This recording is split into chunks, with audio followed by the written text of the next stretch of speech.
You going somewhere, Seymore? Yes, old boy, on my merry way. Train to catch, must fly. Not yet. What's the matter? I want that money. What money? The money you've just taken, it's in your pocket. And Ruth's, too. Philip, dear boy, you're trying to ruin me. Just hand it over, Seymore. John was right about you. You are a fraud. You don't really want the money, do you, Philip? I mean, I'm not the only fraud around here. What do you mean? Un ballo, un quasi, jumbo.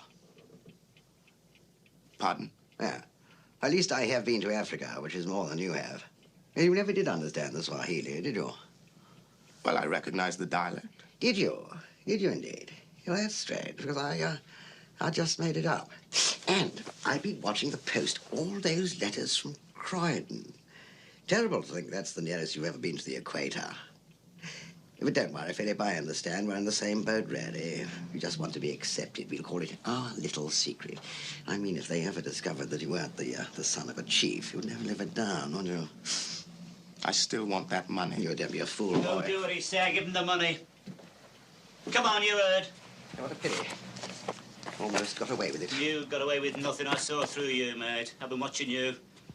I was just wasting my time. I never thought you were a gentleman for a second. How would you know, Rigsby? Takes one to know one. Anyway, you weren't so bright. You thought he was the son of a chief. You mind your own business. Bloody RAF. How we won the war, I'll never know. Couldn't get half you up a ladder. You were frightened of us. You spent more time bombing us than you did the Germans. Now, look here, old man. Mine, old man. Come on, out of here, Biggles. Come on, before I put the toe of me boot up your ass. Come on, move.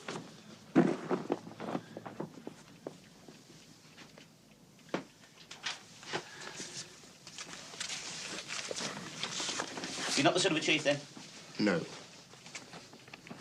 haven't got 10 wives? No. Where'd you get them scars on your cheek from? I had them done at the arcade. But the lovewood, where'd that come from? It came off the wardrobe. It came... My God, you've had me burning my own furniture, haven't you? You've gone through this place like a whirling bloody dervish. Now, it's about time you learn some respect, mate. How do we know you're not the son of a chief? What? You look like the son of a chief. Rigsby, I come from Croydon. Croydon. Ever heard of the slave trade? Yeah, one of your ancestors one morning could have gone out to pick up a few mangoes, felt a tap on his shoulder, turned round, large gentleman in a fez. Next thing he knows, he's rowing hard for the West Indies. Now, you're the son of a chief, all right. Bloody Croydon. Plaisir. Come in. Hello, Mr. Rigsby. Do you think that ceiling's going to be all right now? Yes, I should think so, Miss Jones, as long as they don't walk over the hole. You're definitely off then, Miss Jones. Oh, yes, Mr. Rigsby. I just came to return this to you, Miss Jones. Where'd you get this from? Where's Mr. Seymore? He's gone. Left. Left? Yes, gone on his merry way, as the heartless swine put it. We were going to go away together. You drove him away. Oh, Miss Jones, Seymore was not all he pretended to be. Who is? He was just after your money, Miss Jones. Don't you think I didn't know that? Surprises you, doesn't it? When I tell you something else that'll surprise you even more. I thought it was worth it. But, Miss Jones... Oh, you think it's so funny, don't you? An aging spinster making a fool of herself. Watching her through the hole of a ceiling. Well, you can all have a good laugh now. That hole's got even bigger. Why don't you ask all your friends in to have a good laugh? Ask the whole world in. Miss Jones, please, if I could... I'll have the ceiling fixed, Miss Jones. If only you'll stay. Please stay, Miss Jones. No. Why don't you come down tonight and have a bite of something to eat? Perhaps we can talk it over. I don't know. I need time to think. Yes, of course.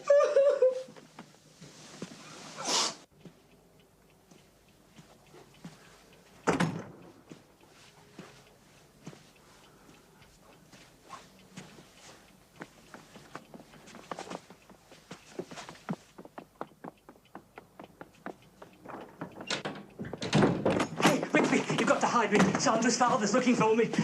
Oh, yeah? Oh, he's a big bugger, isn't he? Well, it's your own fault. Shouldn't have tampered with his daughter. I haven't tampered with her. I've never tampered with anybody. You what? It's true. You're supposed to be a member of the permissive society. I mean, you know, he's here. You know where the erogenous regions are. I know where the Himalayas are, but I've never been up them. What's everybody coming to in this? You're all living in a dream world. Aha! Hello, Mr. Cooper. I've been looking for you. Excuse me. Certainly. My Sandra is very upset. She seems to have got the idea that you two were engaged. Well, we had a sort of understanding. She had the understanding. What I want to know is what you had. I got this letter here. You shouldn't have opened that. It's not addressed to you. It's written in green ink. Oh, disgusting. I can't wait to see you, mon chéri. Your body is like a finely tuned piano. What music we all make together. Meet me tonight by the gate. Don't fail me. I am burning with desire. Au revoir, mon petit. P.S. Make sure old Misery Guts is out of the way. Huh? Old Misery Guts, very good. I suppose you think that's funny. I expected more concern from his father.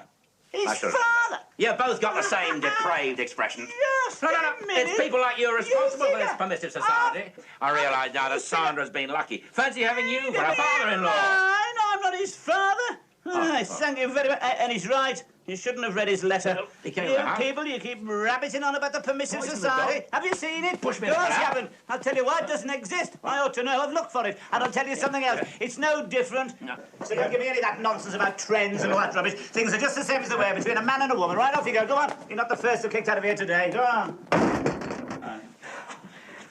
Mr. Rigsby, you were marvellous. Thank you, Miss Jones. You were magnificent.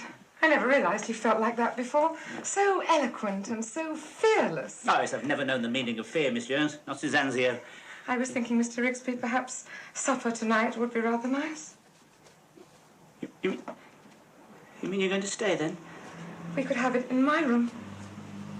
Oh, I look forward to that, Miss Jones. Ruth? So will I, Mr. Rigsby. I'm afraid I don't know your first name. Rupert. Rupert. Yes. Rupert Rigsby. See you later, Rupert. Right, Ruth. Oh, Vienna, I think we've cracked it at last, eh? Ooh, nice piece of corned, bottle of dry white wine, Geronimo.